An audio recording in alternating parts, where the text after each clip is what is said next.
প্রশ্ন, আমি 18 বছর বয়সী একজন তরুণ। আমার শরীরে অনেক লোম, বিশেষ করে বুকে। এর জন্য অনেক সময় আমাকে লজ্জা পেতে হয়, কারো সামনে খালি গায়ে যেতে পারি না। যদিও এসব নিয়ে আমি চিন্তা করি না, তবু আমি জানতে চাই, ইসলামে লোম ফেলে দেয়া কি গুনাহ? আর গুনাহ হলে তার শাস্তি কি? ইসলাম ধর্মে মানুষের শরীরের লোম নিয়ে 3 ধরনের বিধান আছে। 1. লোম ফেলে দেয়া সুন্নত, যেমন গোঁফ ছোট করা, বগল ও নাভির নিচে লোম ফেলে দেয়া ইত্যাদি সুন্নত। 2.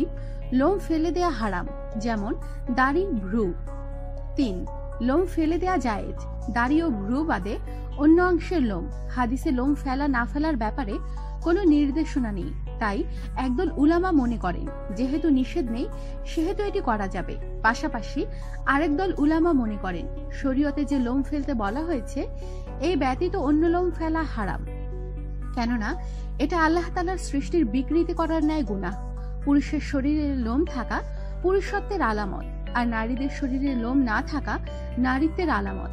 অতএব পুরুষের উচিত নারীদের মতো না হওয়া। আমাদের সাথেই থাকুন আর সাবস্ক্রাইব করুন।